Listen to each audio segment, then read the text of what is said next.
తర్వాత పవన్ కళ్యాణ్ గారు మన పార్టీ పెట్టి ముందుకు వచ్చినప్పుడు 2019 ఎలక్షన్స్ ముందు పిలిపించి అందరూ సహకరించండి అని అన్నారు. తప్పకుండా సార్, ఆ రోజు మీ అన్నయ్య గారితో పనిచేసాం, ఈరోజు మీకు పనిచేస్తాం. మీరు ఎన్నాళ్ళు రాజకీయ జీవితంలో ఉంటారో అన్నాళ్ళు మేము మీకు పని చేసి పెడతాం. మీరు మాకేమి ఇవ్వద్దు, మేము మీకు నిలబడి చేసి పెడతాం. మాకేం వచ్చుద్దు, గెలుసో కూడా వద్దు, మీరు నిలబడండి చాలు. మీ అన్నగారు నిలబడి సీఎం అయ్యేవాళ్ళు, మేము పని చేసి పెడతాం. నేను మొన్న 2019 ఎలక్షన్స్లో 155 నియోజకవర్గాలు తిరిగాను పవన్ కళ్యాణ్ గారి కోసం. కానీ చెప్పేశారు వాళ్ళు.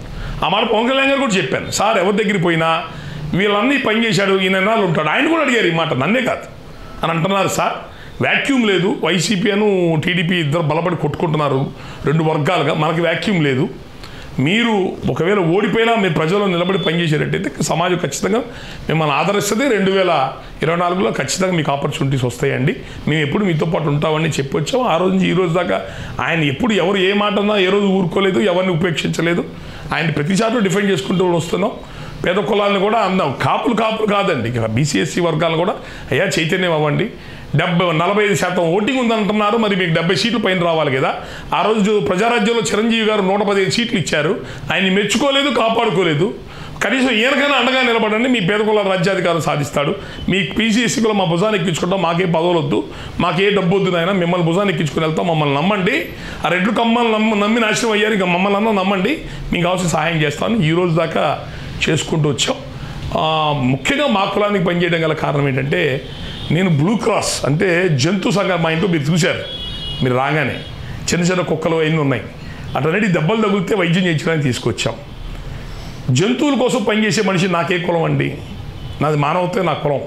కానీ నేను ఏ కులంలో అయితే పుట్టానో, మీ నాయుళ్ళని గర్వంగా చెప్పుకుంటున్నామో, ఆ కులంలో నా వాళ్ళు ఆకలితో ఉన్నారు కదా, వాళ్ళకి అన్నం పెట్టకుండా ఊళ్ళో వాళ్ళందరూ పొలావు పెడతానంటే ఎట్లా? అది అబద్ధం కదా. అందుకని ముందు నా జాతి వీళ్ళ అభివృద్ధి కోసం ఆ కులంలో పుట్టాను కూడా రుణపడి ఉన్నాను. నేను ఖచ్చితంగా నా ప్రాణం ఉన్నంత కాలం నేను దేవుడు నాకు ఇచ్చాడు, వెనకాల కావాల్సినంత ఇచ్చాడు. పెద్దల నుంచి వచ్చిన ఆస్తులు అన్నీ ఉన్నాయి. నేను అపరాధం అయిపోయినా నాకేం ఆగిపోయేది ఏం లేదు. కాబట్టి మనలో అందరూ రోజు పని చేసుకుని వెళ్ళి బతకాల, ఉద్యోగాలు చేసుకుంటే ఇల్లు గడుస్తుంది. నాకు దేవుడు దానికంటే సౌకర్యం ఎక్కువ ఇచ్చాడు కొద్దిగా. సో నేను కూడా నా కుటుంబం చూసుకున్నాను అనుకోండి, సమాజానికి ఎవడు పని చేస్తాడు. ఇది నేను స్వామి వివేకానంద గారి దగ్గర నేను నేర్చుకున్నదే. నేను ఏ రోజు ఏ పార్టీలో పదవులు తీసుకోలేదు, పదవులు అడగలేదు, ఇక ముందు కూడా వాడి జోలికి వెళ్ళను. నేను నా చేతనైనందుకు నేను బతికినంత కాలం ఈ కులానికి నేనే ఇంకా 5 రాష్ట్రాల కన్వీనర్ని. నేను ప్రెసిడెంట్ కాదు, అనుసంధానకర్తను అందరికీ, అంతే తప్ప నేను ప్రెసిడెంట్ కాదు. 5 రాష్ట్రాల మీటింగ్లు పెడుతుంటాం ప్రతిసారి. 5 రాష్ట్రాల సంఘాల నిర్మాణం చేశాం, ప్రతి ఊరు సంఘాల నిర్మాణం చేశాం, రాజకీయ చైతన్యం తీసుకొచ్చాం. భారతదేశ చరిత్రలో ఒక వ్యక్తిగా ఇన్ని రాష్ట్రాలు ఇంత పనిచేసే వ్యక్తులు ఎవరు చేయలేరు కూడా. ఒక వ్యక్తిగా అంత పని చేశాము, నాకు సాటిస్ఫాక్షన్ ఉంది.